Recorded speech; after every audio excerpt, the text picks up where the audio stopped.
विश्वप्रसादात् भगवत्प्रसादो यस्य प्रसादान्न गतिः कुतोऽपि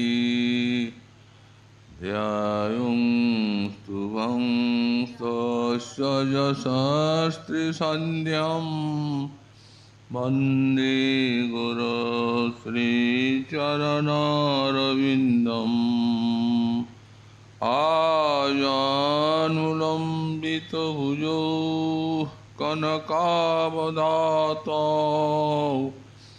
सङ्कीर्तनैकपितरौ कमलायताक्षौ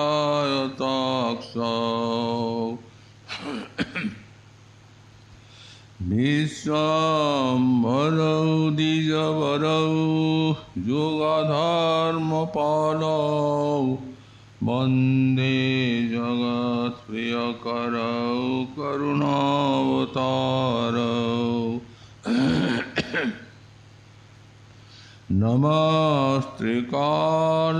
नमस्त्रिकालसत्याय जगन्नाथसुताय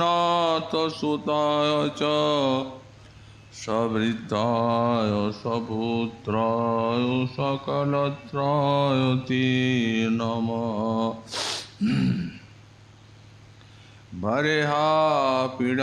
बर्हापीडाभिरामं मृगमदतिलकं कुण्डलाक्रान्तगण्डां पञ्चाक्षं कम्बुकण्ठां स्मितसुभगमुखं स्वाधुरीन्नस्तवीनुं श्यामं शान्तं त्रिभङ्गां रविकरवसनं भूषितं वैजयन्त्या वन्दे वृन्दावनस्थं युवतिशतवृतं ब्रह्मगोपालवेशम् तप्तकाञ्चन गौरङ्गी राधे वृन्दावनेश्वरी वृषभानुसुते देवी तं नमामि हरिप्रिये मूकं करोति वाचालं पङ्गुं लङ्घयति गिरिं यत्कृपातमं वन्दे परमानन्दमाधवं वाञ्छाकल्पतरुभ्यश्च कृपासिन्धुभ्य एव च पतितानां पावनेभ्यो वैष्णवेभ्यो नमो नमः हरिभक्तिपराजे च हरिनामपरायणा दुर्वृत्ता वा सुवृत्ता वा तेषां नित्यं नमो नमः नमो धर्माय महते नमो कृष्णाय वेदसे ब्राह्मणे नमस्कृत्य धर्मान् मोक्षे सनातनान् नारायणं नमस्कृत्य नरं चैव नरोत्तमं देवीं सरस्वतीं व्यासं ततो जयो मुदीरयेत् जय रूप सनातन भट्ट रघुनाथ श्रीजीव गोपाल भट्ट दास रघुनाथ এই ছয় গোসাইর করি চরণবন্দন যা হইতে বিঘ্ননাশ পুরাণ দুর্গমী প্রতিমেন্দস্য স্খলৎপাদগতির্মুঃ সকৃপযষ্টিদানেন সন্ত সন্ত বলম বলম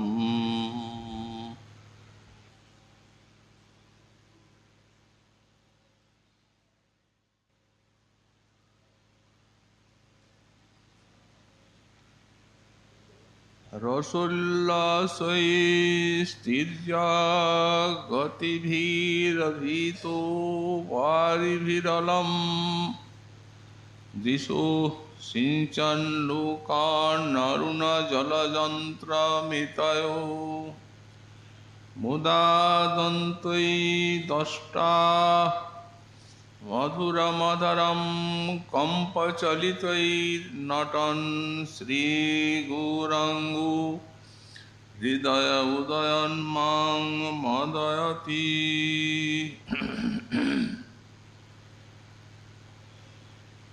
কলিযুগ পাবনাবতার শ্রী শ্রী গৌরাঙ্গ মহাপ্রভুর পরম অন্তরঙ্গ পার্ষদ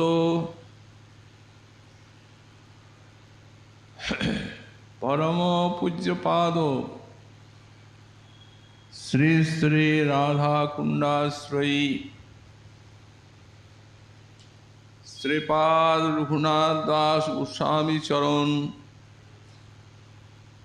তাঁর শ্রী শ্রী গৌরাঙ্গ কল্পতরুতে তৃতীয় সংখ্যক শ্লোকে শ্রীমন মহাপ্রভুর অদ্ভুত সাত্ত্বিক বিকার বর্ণন প্রসঙ্গে বললেন,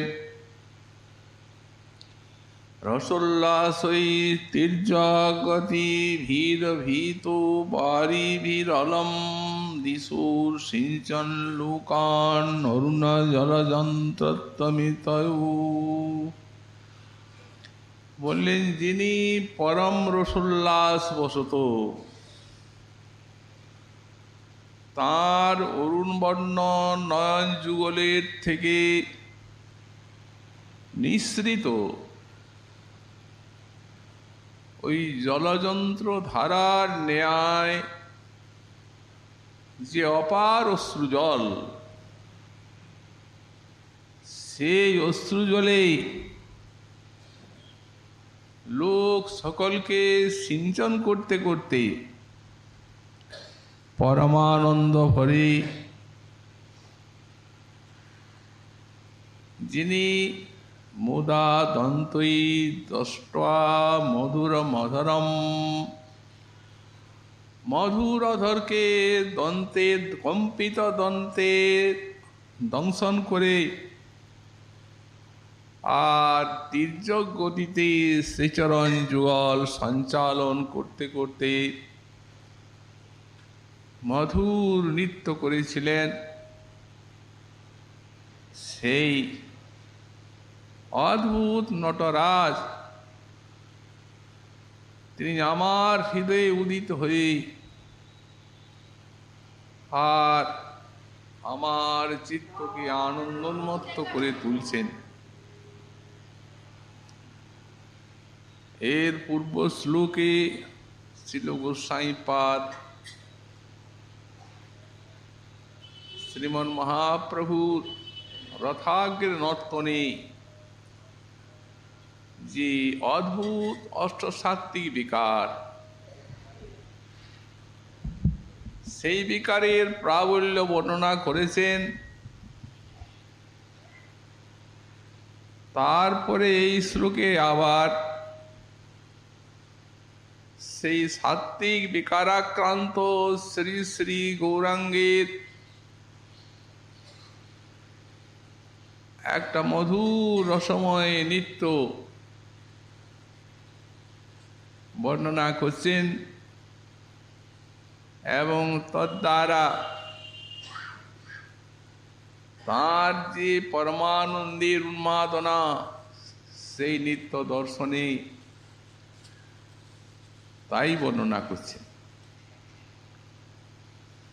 রথাগ্রে নর্তন প্রভুর অতি চমৎকার। রথাগ্রে মহাপ্রভুর নর্তন অতিশয় আশ্চর্যপূর্ণ। সমগ্র বিশ্বজগতের যে লক্ষ লক্ষ দর্শক, সব দর্শকের নয়ন মনকে এক অদ্ভুত পরমানন্দ রসে সিঞ্চন করতে করতে রথাগ্রে ধীরে ধীরে নৃত্য করেছেন, চলেছেন এই অদ্ভুত প্রেমের নটরাজ। এবং মনে মনে তার অভিষ্ট সেই গোবিন্দ, যাকে আজ তিনি বৃন্দাবনে পেয়েছেন, সেই রাধার ভাবে কত কত আস্বাদন প্রকাশ করতে করতে যাচ্ছেন। এই শ্লোকের প্রথমেই একটি কথা বললেন, রসোল্লাসই। রসোল্লাস ভরে শ্রী গৌরাঙ্গ দেবীর যে অদ্ভুত সাত্ত্বিক বিকার এবং তার পরমানন্দময় নৃত্য, এর মূলে রয়েছে তার রসোল্লাস। অর্থাৎ তিনি দীর্ঘ বিরহের অবসানে রাধা ভাবে আজ সাক্ষাৎ বৃন্দাবনে শ্রীকৃষ্ণকে পেয়ে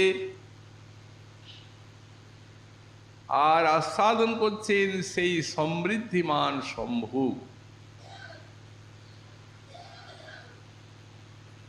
দীর্ঘ বিরহের মাথুর বিরহে পর ভাব সম্মিলনে এই সমৃদ্ধিমান সম্ভোগ রাধার আস্বাদন হয়ে থাকে। এখানে যে সাত্ত্বিক বিকারগুলি কীর্তন করলেন, এগুলি সবই হচ্ছে সেই রসের উপকরণ। এই যে রসবস্তু, এই রসবস্তুটি অতি কঠিন এবং জটিল বিষয়, সহজে সকলের মাথায় ঢোকে না।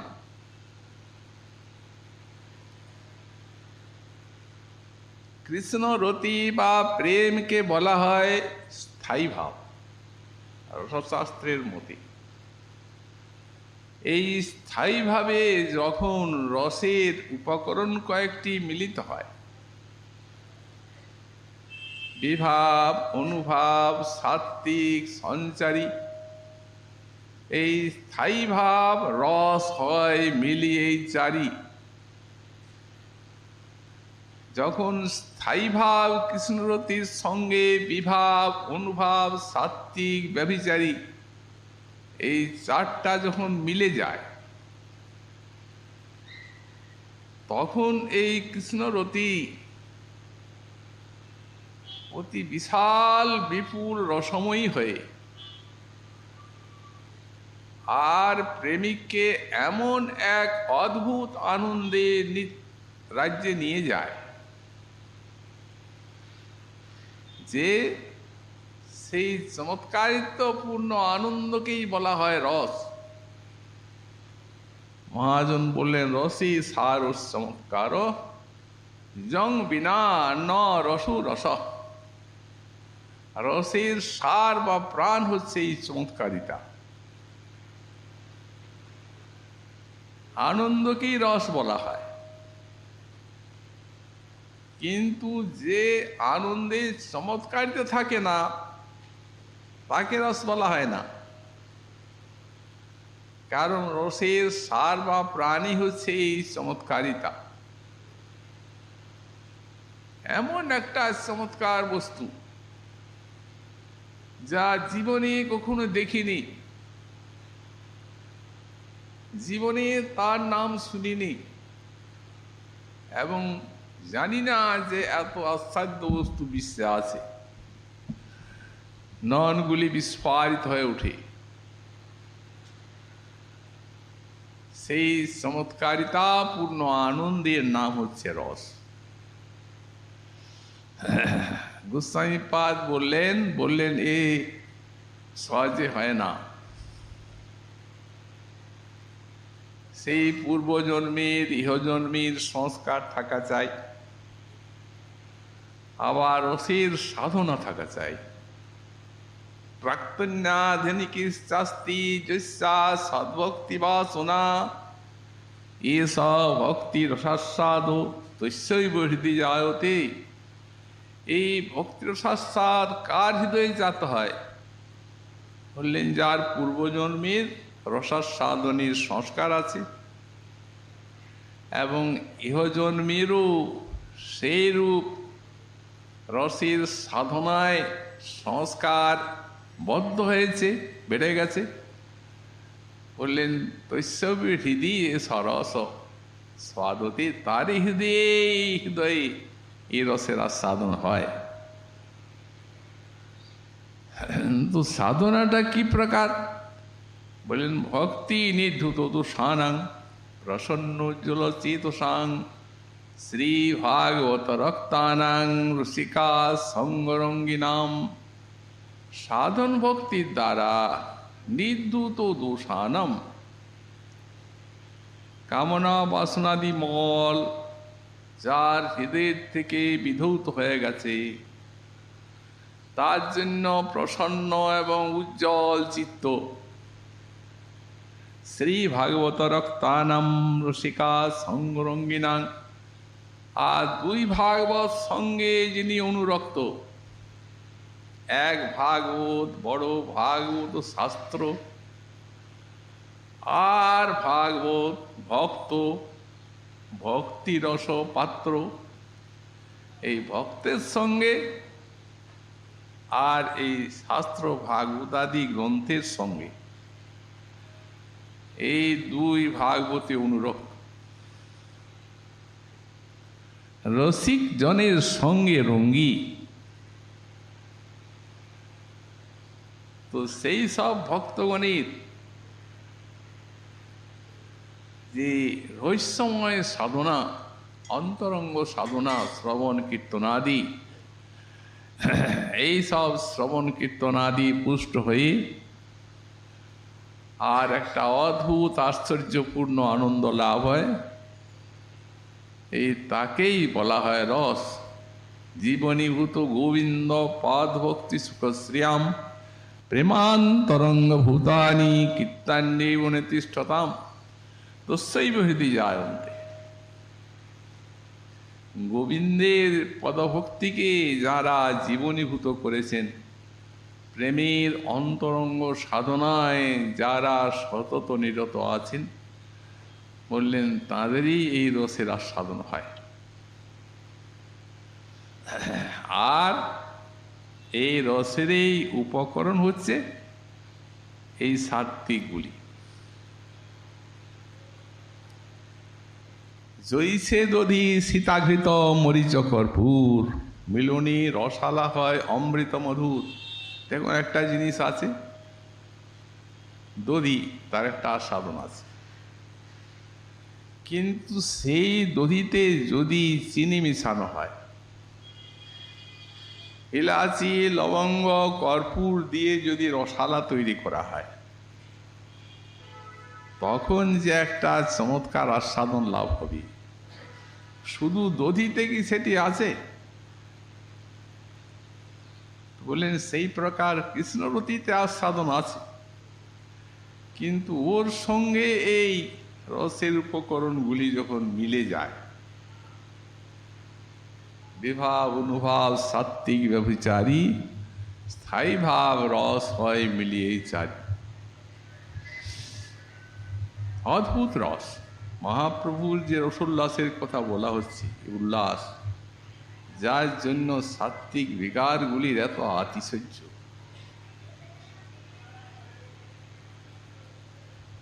এখন পূর্ব শ্লোকে অশ্রুর কথা বললেন,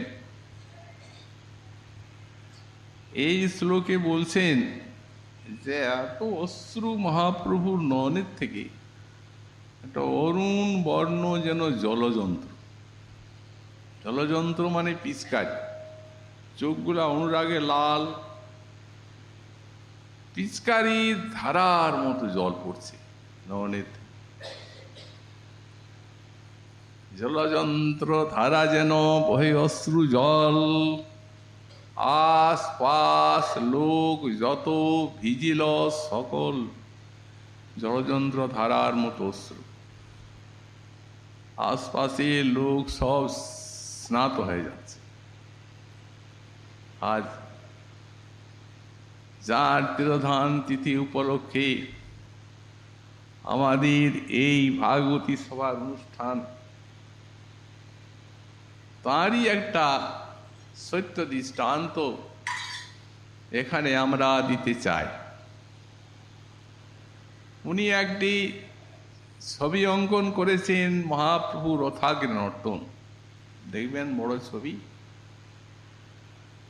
তাতে এই বস্তুটি আছে। এই জলযন্ত্রের মতো পড়ছে জল, পিচকারির ধারা, যার দিয়ে সকলকে স্নান করাচ্ছে। তো একবার এক ভক্তলোক তিনি আমাদের কুটিরে এলেন, এসে গুরু মহারাজকে বলছেন, বাবাজি মহারাজ, আপনি যে এই চিত্রটা অঙ্কন করেছেন, তো এইরকম কি অশ্রু সম্ভব হয়? উনি বলছেন, দেখুন, সম্ভব অসম্ভব তো জানি না, তবে যারা দেখেছেন দাস গোস্বামীপাদ আর তার শ্রীমুখে শুনেছেন কবিরাজ গোস্বামীপাদ এই জলযন্ত্র ধারা, এই মহাজনের সাক্ষাৎ দৃষ্ট বর্ণনার থেকেই, তার ভিত্তিতেই আমি এই ছবিটা অঙ্কন করেছি। এতে আমার নিজের কোনো কল্পনা নেই। এই পর্যন্ত কথা হলো। তারপর উনি তো গেলেন, সেই জিজ্ঞাসু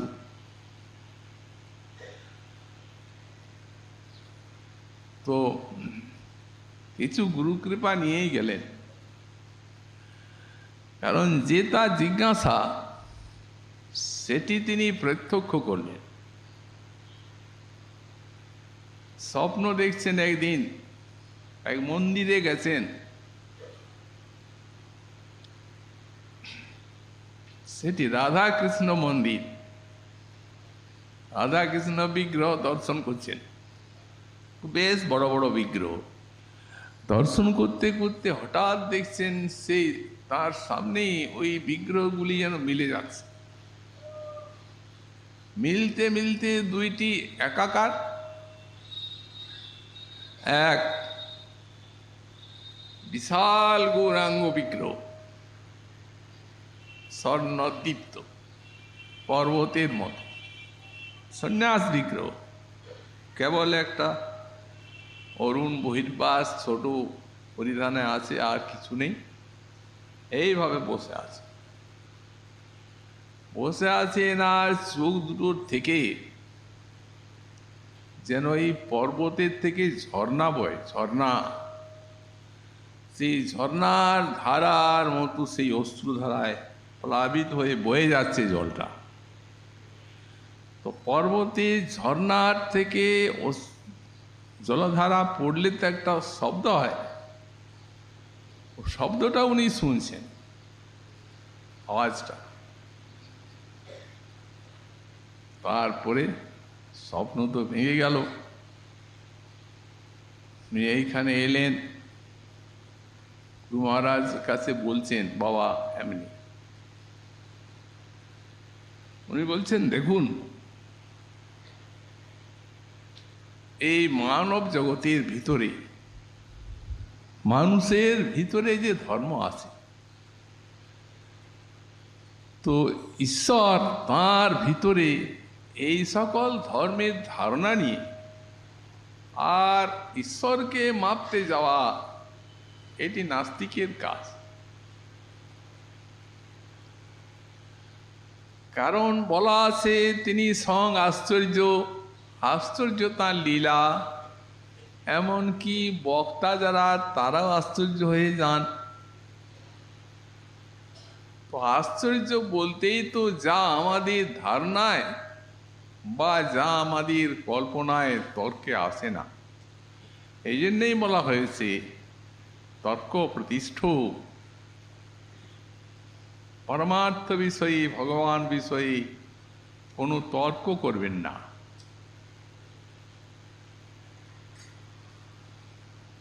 বিশ্বাসের দ্বারাই বস্তু লাভ করা যায়। তো সুতরাং এই যে জলযন্ত্র ধারার মতো সকলকে সিঞ্চন করছেন, এটি একটি প্রত্যক্ষ দৃষ্ট বস্তু। এই প্রকার এক স্নিগ্ধ চিত্ত ওই ভক্ত মহোদয়ের। সুতরাং এই সমস্ত অলৌকিক যে সব সাত্ত্বিক, এই জন্যেই বলা হয়েছে রসোল্লাস। এটা রসোল্লাস ভরে হচ্ছে। আর তা না হলে, রতি যদি না থাকে, রস না হলে এই সমস্ত সাত্ত্বিকগুলির কোনো চমৎকারিতা নাই। সাইপাদ বললেন, এতে হি তৎ বিনা রতির ন চমৎকারিতা সয়া। যদি রতি না থাকে তাহলে এর কোনো চমৎকারিতা নাই। অশ্রুপুলকাদি প্রকৃতপক্ষে এখানে ওই রতি বা রসের লক্ষণ নয়।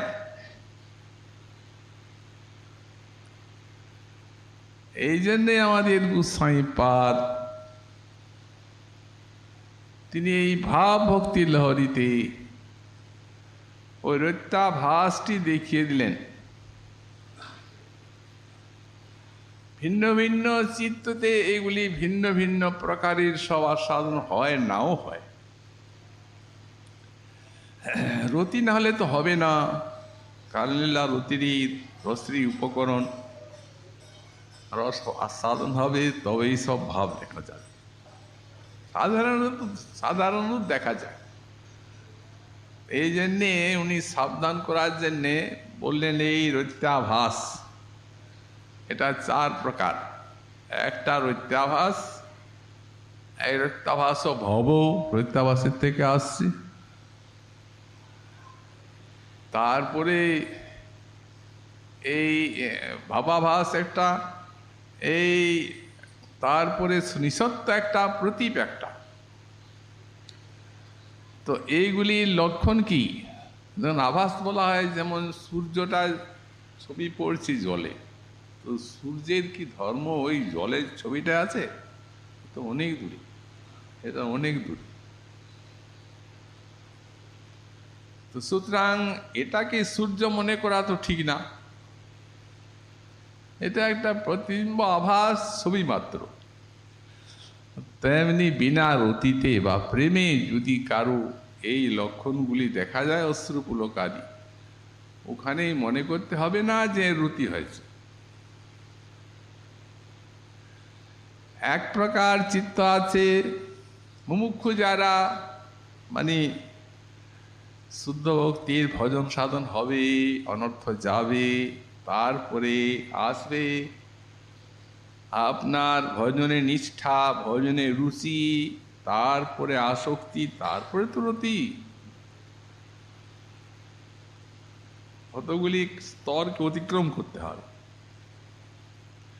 প্রথমে শুদ্ধ ভক্তি, এই শুদ্ধ ভক্তিতেই শুরু হবে ভজন। কোনো কামনা বাসনা থাকলে হবে না, ভজনই হবে না। তো আর এই সাত্ত্বিকের কারা রতি কি? তো মুমুক্ষুর হয়, মুক্তিকামী, বাসনা আছে, অশ্রু পড়ছে, হরিকথা শ্রবণে পুলক হচ্ছে, মুক্তিকামী। এমনি যারা বিষয়ী, ভজনও করে না, কিচ্ছু না, হরিকথা শুনে হয়তো তার মধ্যেও অশ্রুপুলকারী দেখা যাচ্ছে, এগুলি সবই হচ্ছে রত্যাভাস। এইগুলিকে রতি বলে মনে করতে হবে না কখনো। দেখেন, দেখাও যায় বঙ্গদেশে কীর্তনাদি স্থলে হঠাৎ হয়তো নৃত্য করতে করতে পড়ে গেল, এই হাত পা ছোঁড়ার হিড়িকে, এই খুল করতালের দলন, তুলসীর দলন, পদাঘাত, সামনে যে সব ভক্ত মহাত্মা আছেন, তাদের অঙ্গে পদাঘাত, এই সব দেখা যায়। খুব কান্না, চিৎকার, এগুলিকে কি সত্য সাত্ত্বিক ভাব বলা যাবে? এইগুলি আছে গোস্বামীপাদ বলেন নিঃসত্ব। এটা নিঃসত্ব মানে বললেন যারা প্রতিষ্ঠাকামী, এই অশ্রু জল ইত্যাদির অভ্যাস করে,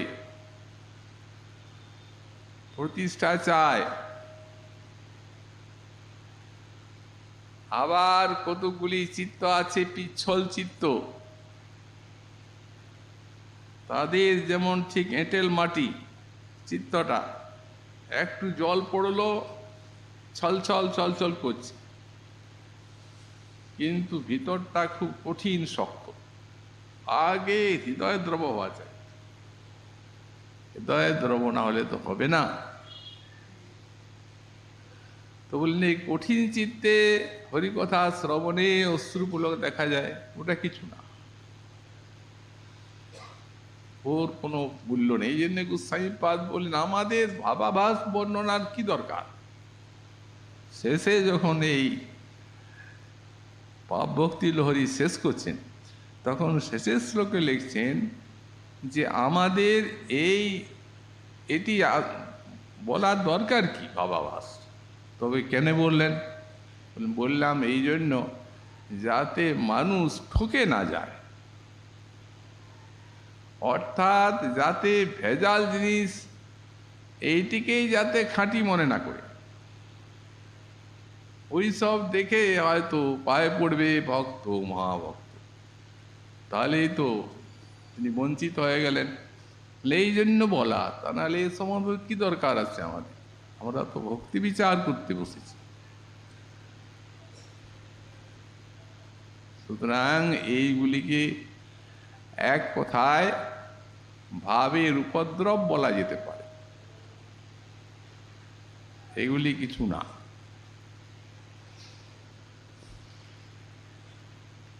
আজ স্বয়ং ভগবান ব্রজেন্দ্রনন্দন রাধারানীর ভাব কান্তি অঙ্গীকার করেছেন। হতে বিশাল বিপুল ভাবে পরাকাষ্ঠাদশা সেই সুদীপ্ত সাত্ত্বিক রাধার দিব্যন্মাদের থেকে যা হয়, তার জন্য এত আতিশয্য এইভাবে। তো গোস্বামীপাদ বললেন তাহলে খাঁটি জিনিসটাকে বুঝবার আমাদের উপায় কি? অসাধারণ কতগুলি অনুভব আছে। গম্ভীর চিত্ত আছে, চিত্ত দ্রবিত হচ্ছে, অশ্রুপুলক কিচ্ছু নেই, এরকমও চিত্ত আছে। পিচ্ছিল চিত্ত আছে, দ্রবিত হয়নি, অশ্রুপুলক কাজে দেখা যাচ্ছে। মহাপ্রভুর হৃদয়, রাধারানীর ভাব কোটি সমুদ্র গম্ভীর। যদ্যপি প্রভু মহা কোটি সমুদ্র গম্ভীর, নানা ভাব চন্দ্রোদয়ে হয় ন স্থির। সমুদ্র গম্ভীর, স্থির প্রশান্ত মহাসাগর,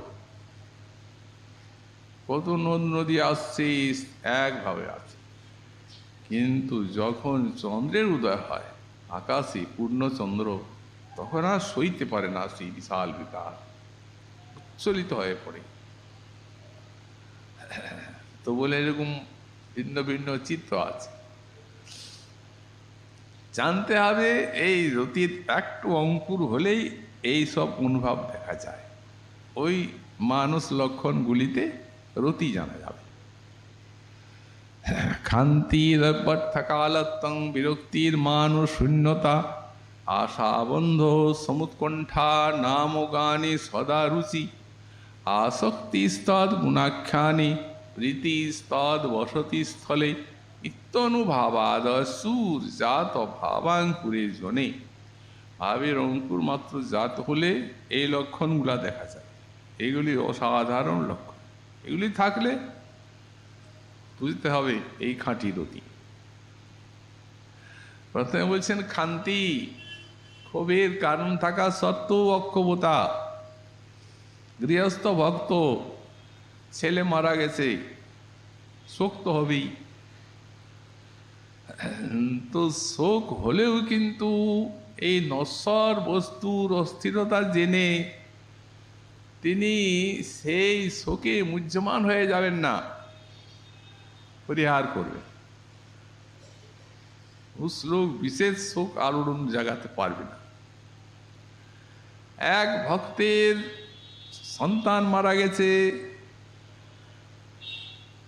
তো গৃহিণী হাত পা ছুঁড়ে আর এত রোদন করছেন, তো তখন সেই ভক্ত বলছেন, দেখো আমার ছেলে মারা যাওয়ায় আমার যতটা না কষ্ট হচ্ছে, এই তোমার কান্নাটা দেখে তার থেকে আমার বেশি কষ্ট হচ্ছে। তখন একজন সেইখানে আছে, বলছে, বারে বা, দেখো ভাই, তোমার হৃদয়টা শক্ত, কঠিন চিত্ত, এই জন্য তোমার শোক নাই। কিন্তু ও মা, ছেলে মরেছে, কাঁদবে না? ওই কেন কাঁদবে? ছেলেটা কেউ তৈরি করেছে? সন্তান সৃষ্টি করেছেন ভগবান, যিনি দিয়েছেন তার জিনিস তিনি নিলেন, তাতে এর কি সত্তাধিকার আছে? কাঁদবে কেন? এই অস্ত্রটা ভগবানের জন্য ফেলানো যায়? ভক্তি হবে। সুতরাং এ হচ্ছে খান্তি, অব্যর্থ কালোত্তম, সব সময় ভজন। কৃষ্ণ প্রসঙ্গ বিনা এক ক্ষণ নাহি যায়। আমাদের আদর্শ হচ্ছেন সব উসাই পাদগণ, 56 দণ্ড স্মরণ, 4 দণ্ড নিদ্রা, 4 দণ্ড শ্রুতি থাকে। তারা স্বপ্নে রাধা কৃষ্ণে দেখে, স্বপ্ন দেখছেন রাধা কৃষ্ণের স্বপ্ন। এক কাল ব্যর্থ নাই যায়, এই অব্যর্থ কাল। বিরক্তি লক্ষণ করছেন, বিরক্তির ইন্দ্রিয়ার্থানাং সাদ অরোচকতাসম। ইন্দ্রিয়ের বিষয় যা আছে, ইন্দ্রিয়ের অর্থ মানে বিষয়গুলি, শব্দ স্পর্শ রূপ রস গন্ধ, তাতে চক্ষুকর্ণ জিহ্বা নাসিকা ত্বকের সঙ্গ রুচি যেমন মধ্যে পড়ে আছে, ওটা দেখে বুদ্ধিপূর্বক ঘৃণা আনতে হয় না, আপনি ঘৃণা আসে। সেই প্রকার যার ভোগ্য বস্তু দেখে ওইরূপ ঘৃণা আসে। মহারাজ ভরত সারা পৃথিবী অধিকারী হয়েও রাজ্য সম্পদ, অনজ্ঞ স্ত্রী, গুণবান পুত্র মলের মতো ত্যাগ করলেন। ঘৃণা আসে। মান শূন্যতা, সর্বগুণ সম্পন্ন হয়েও কোনো অভিমান নেই। মহারাজ ভগীরথ ওই শত্রুগৃহে ভিক্ষা করতেন আর চণ্ডালকে বন্দনা করতেন, ওই অভিমানটিকে ধুয়ে দেওয়ার জন্য। বিরক্তির মান শূন্যতা, আশা বন্ধ, ভগবানকে যে পাবেনই সেই আশা হৃদয়ে রুদ্ধ হয়ে যায়। আশা ছাড়া যায় না। যদিও দৈন্য ভরে মনে হয় আমি কি পাবো, কিন্তু আশা ছাড়তে পারেন না। এই জন্য সনাতন গোস্বামী পাদ বললেন, আশা আমায় কষ্ট দিচ্ছে, ছাড়তে পারছি না আশা। সমুৎকণ্ঠা কখন পাবেন তার জন্য উৎকণ্ঠা জাগি। কারণ যে বস্তুর জন্য যিনি প্রকৃত উৎকণ্ঠিত, তিনি তো সেই বস্তু লাভের অধিকারী। বিশেষত প্রেম বস্তু, ভগবত বস্তু, এই সমুৎকণ্ঠা জাগবে অতীতে। নাম গানে সদা রুচি, রুচির সঙ্গে নাম গান করবেন। আসক্তি স্তদ গুণাখ্যানে, আর হরিকথায় বিশাল আসক্তি। প্রীতি স্তদ বসতি স্থলে, আর ভগবানের লীলাভূমিতে প্রীতি বসবাস করা। এইগুলি যদি দেখা যায় যার মধ্যে, আর অশ্রুপুলক আদি দেখা যায়, নাও যায়, তথাপি বুঝতে হবে এখানে রতি। এই বস্তু চেনার উপায়। শ্রীমৎ গৌরাঙ্গের আজ সেই সাক্ষাৎ ওই সমৃদ্ধিমান শম্ভু। এই জন্য ইনি বলছেন যে সেই জলে, নয়ন জলে সিঞ্চন করতে করতে আর আনন্দ ভরে নৃত্য করছেন। অধরকে দংশন করেছেন। অধর কাঁপছে, তো এই দন্তগুলি কাঁপছে কম্প সাত্ত্বিক বিকারে। সেই কম্পিত দন্তে অধরকে দংশন করেছে, আর বাঁকা হয়ে মধুর নৃত্য করছে। আজ তোমায় পেয়ে গেছি দীর্ঘদিনের পর, কত সব দুঃখ বিরহ জ্বালার পর আজ তোমায় পেয়েছি, আর কোনোদিন তোমায় ছাড়ব না। এবে মহি জবি পিয়াসঙ্গ হু অব তবহু মানব নিজ দেহা। আজ আমার গৃহ দেহ সব সার্থক হয়ে গেল। ধনী ধনী এই নবলিহা, এই প্রীতির এমনি অদ্ভুত লক্ষণ নৃত্য করছেন।